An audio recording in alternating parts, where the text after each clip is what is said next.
Hey guys, I thought well, you can probably see it right there on top. Sonic things to get off my chest, number 3. Yeah, some Sonic things to get off my chest, number 3. And okay, first of all, the reason I'm walking around is because I don't know when the Terminex guy is going to call, and I got to put the pets away for that time, and all that. So that's why I'm walking around. And I never know when my mom's going to show back up with my nephew or nephews. But anyway, let's get some Sonic stuff off the bat here. Somebody brought up a question over at one of the forums asking why there has never been a Sonic movie. Not just the fan film that's upcoming, but basically an official Sonic movie. Well, here's the thing. As many people probably know, there were plans to do one. The late Ben Hurst wanted to do one. Ken Penders was wanting to do one, and both were actually going to collaborate together to try to get one off the ground until circumstances, forced the idea to be shelved indefinitely. See, Ben wanted to do one that was based on SatAM and, be done with. Maybe do one that was kind of based off of what Season 3 would have been like, or something like that. Ken Penders, of course, wanted to work with him on as well. But Ken Penders also wanted to extend it. Ken Penders wanted to do this franchise of movies, a series of movies. He wanted to start off basically, I think, in the same vein and idea that Ben had, but then Ken Penders basically wanted to continue on. He wanted to do another movie and add in more characters, and add in more characters, and blah blah blah. So that is one of the reasons right there never took off, because one, there was a difference of opinions between two individuals that at first were going to collaborate, but due to one kind of, I guess you could say, betraying or stabbing the other in the back, it never came to be. And that's Ken betraying and turning on Ben because of that. Now still there were ideas popping in and out for a movie to be made. One of the most controversial figures in the fan base, Richard Kunta, wanted to do one. He even went as far as to write a script. He's done animation samples. He's even went as far as to show photographs of him trying to go to places like 20th Century Fox, Universal, you name it, DreamWorks, whatever. The only thing that prevented him from trying to at least get it off the ground, or get the idea approved, was Sega stepping in and saying, stop. It's not your property, it's ours. You have no right to do this. Even though he's done some animation, which it's okay, not feature film quality wise, but it's okay.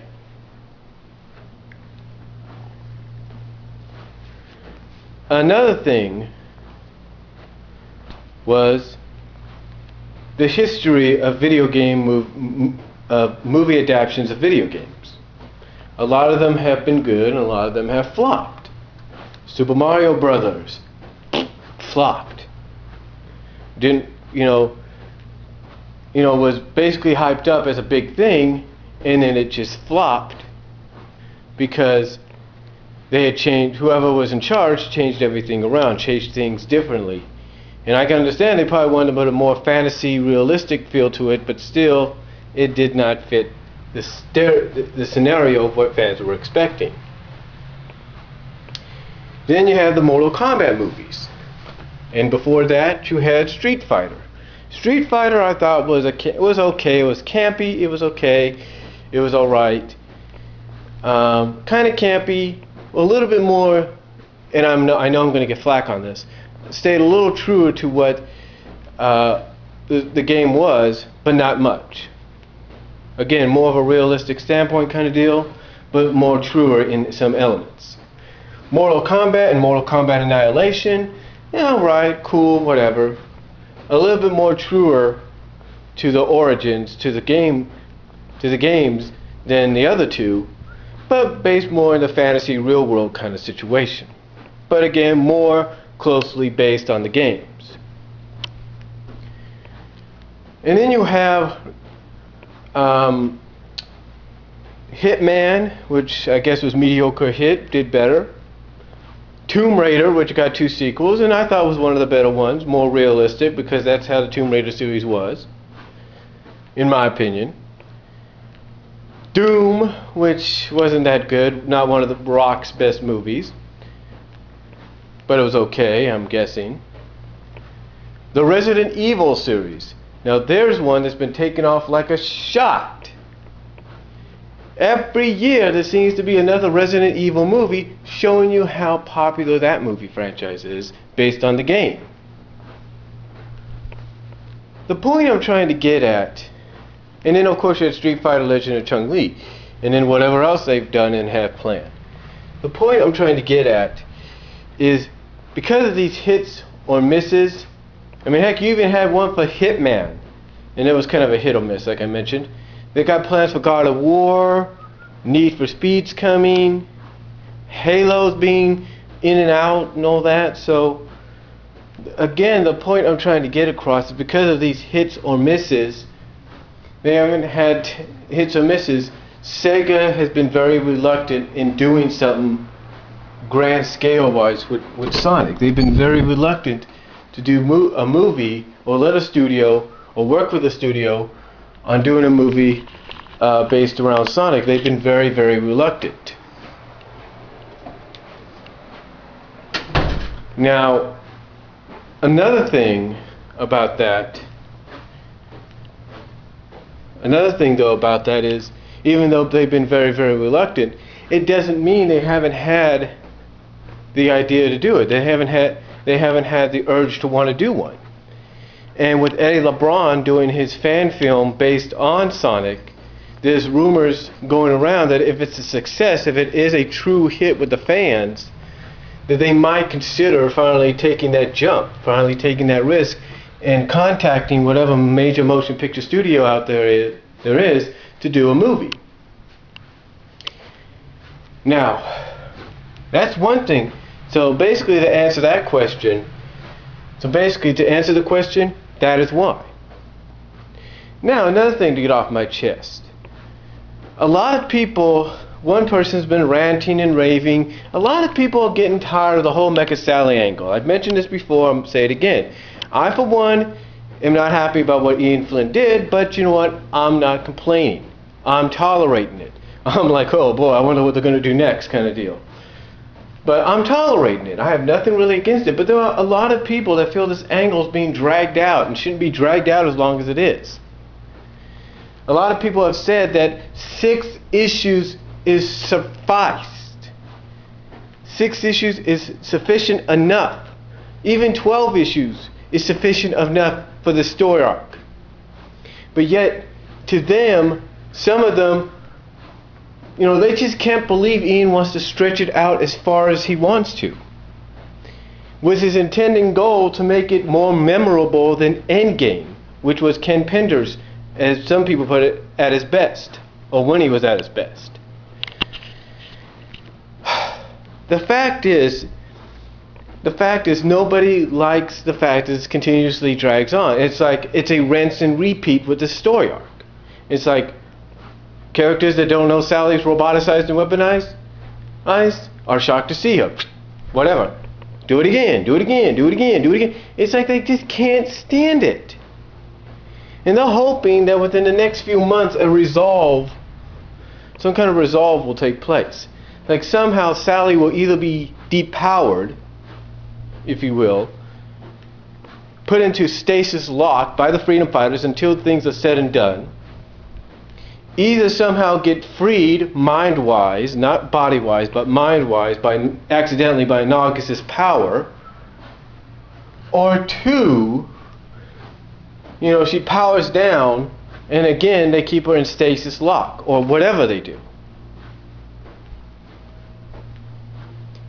Again, they are hoping that at least, in fact, a lot of people by 242 are hoping that at least that's some kind of, there's something going on there, because they don't want to keep seeing this get dragged on. Now, I'm not saying there are other people out there that don't want to see this keep going, because they do. There's a lot of people that want to see it go to about 250 or so. But then again, on the other hand, you have those other people that don't. I'm sure Ian Flynn with all due respect, has heard what people have said, have heard the complaints. Now, again, I don't know why he doesn't acknowledge them. I mean, I'm pretty sure he does. But I don't know why he doesn't come out either here on YouTube, DeviantArt, again, like he did before, or on his own forums or other forums and say, hey, look, I understand how some of you feel about the extension or how long the story arc's going. But it's going to have a payoff. And what it's called, ladies and gentlemen, is patience. Not a lot. Now, patience is not not a word a lot of people want to hear or be told. But that's basically what this whole situation is. It's all about patience. Being patient as to what happens. Now, I know we have another year or so to deal with what's going on. Hey, I get that. But what it is fans, they want some kind of, I don't know how you put this, some kind of resolve in some way to at least 250. Something that's like, doesn't kill this current story arc, but kind of resolves certain issues about it until it's totally resolved in 250th issue. So, to me, that's why some fans, not all fans, but some fans are against what's going on. They don't like how this angle keeps dragging in and out, and there's no resolve. You know, this one person comes out and says, you know, you could have easily kept it, Ian Flynn or whoever was the writer could have easily kept it to where Robotnik, Eggman, kept getting his body destroyed, but he transfers to another body. Keeps getting his body destroyed, transferred to another body, because at least that would give the freedom fighters some momentum to say, hey, look, we've taken you out once, we'll take you out again until you have no bodies to transfer yourself into. Now, I know some of you will say, well, that would be stupid. It wouldn't have no payoff. Well, you don't know that. You don't know that. You see, that's the one thing some fans do want to point out, is you don't know if they would have kept it like that. You don't know what the payoff would have been there. Now, to me, I think there's more to the story than meets the eye. I really, really do. Now, yes, when you read the summaries and all that, you hear Mecha Sally or Sally saying things in a mechanized form like, I don't need saving. Okay, if you're a Sally fan, that makes you worry, thinking, oh great, she's completely gone. No, that's a mechanized part of her brain saying that, not the real one. And then you hear her say, divide and conquer. Okay, divide and conquer. Maybe that's the mechanized brain, maybe it's not. You see, to me, I think there's more to this whole Mecha Sally deal, because I was thinking about this. You know, I think there's more to her being mechanized than meets the eye. You know, somebody mentioned that she could still have a free will, but she's acting like she doesn't. Think of it. Think about that for a second. She looks like she doesn't have a free will, but maybe she does, and certain Eggman doesn't know it. Think about that. I mean, why would she say she doesn't need saving? And when I thought about this, I'm always thinking, well, Ian Flynn likes to bring back old elements and characters from the past.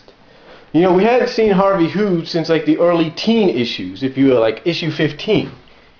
We haven't really seen him. And you think, well, if he's going back that far to bring back characters and elements from stories, what if he's going even farther?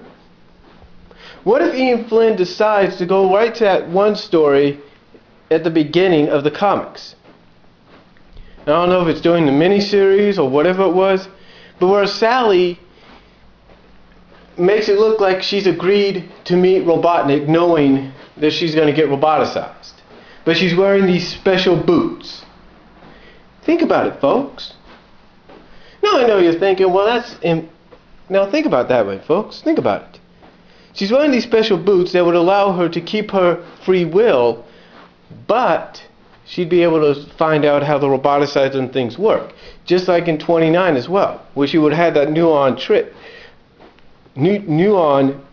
chip in her ear to prevent her from losing her free will and stuff. the point I'm trying to make, folks, is think about it this way.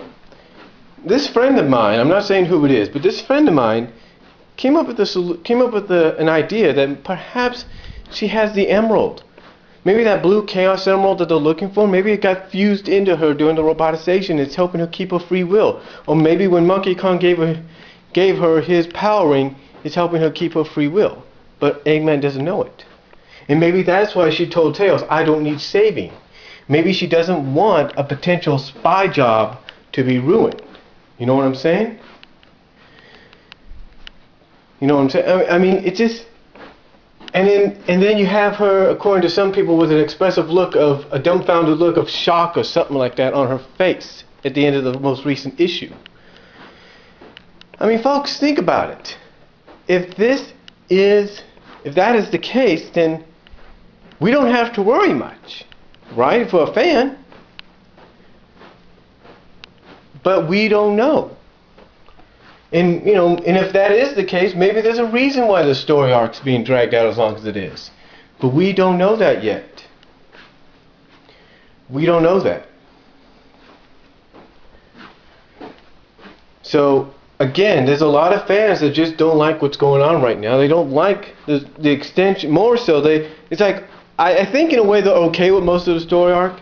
It's just that more so they're sick and tired of it being a rinse and repeat with Sally's situation. And the fact that it's going to be stretched out until 250 at least. And they want some kind of solution, or at least temporary solution, that won't affect the story arc, but at least won't be a rinse and repeat kind of deal for the next year or so. Now, that being said, what else do we have here to talk about? So I can see.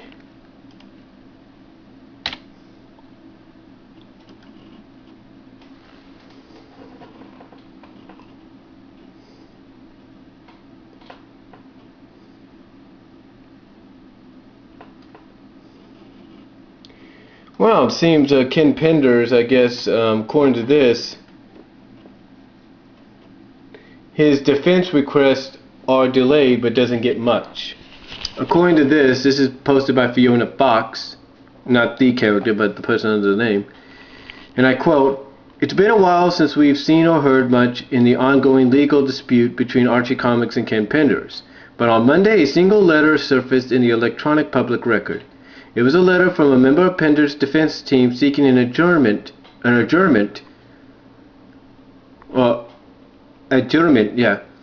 to arguments apparently scheduled in court next week concerning both sides' motion for summary judgment.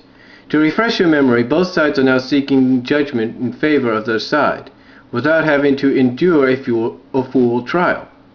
For Penders, the judgment ideally would affirm his ownership of several storylines and characters from his tenure on the Sonic comics that he later copyrighted.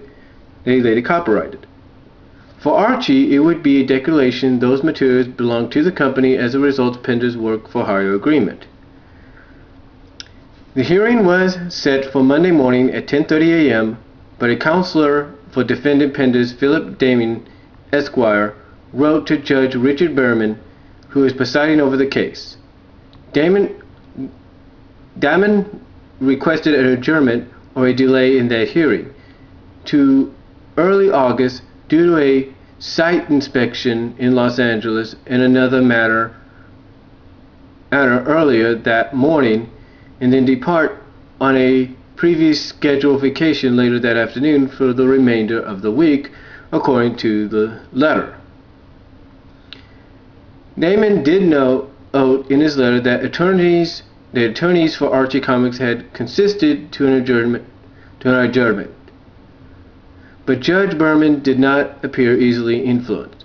An adjournment was granted by him, but only till 2:30 p.m. the original scheduled day of arguments, July 16th. Each side will be granted 5 minutes to state their case. The bottom line for this development: we could learn a lot more about where this case is going, if not the outcome itself, by late next Monday. The impact of such a short adjournment remains to be seen, but if one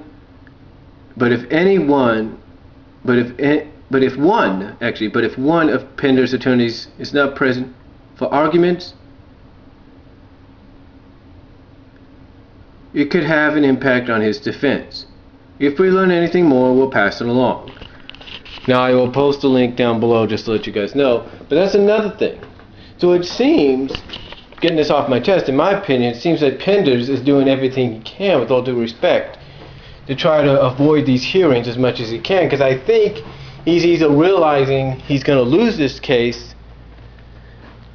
or two, he's trying to gather up enough information and evidence that's going to help him support and win this case. So, to me, the longer Penders' defense team keeps trying to drag this out, the more so it's going to make it look like Penders is in the wrong, and it looks like he's going to lose everything he claims to have ownership on.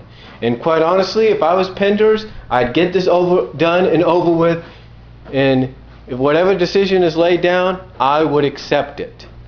But it seems that he and his defense team are doing everything they can to delay it. Honestly, he's digging his own grave a lot further, deeper than 6 feet. And that's all I can say about that.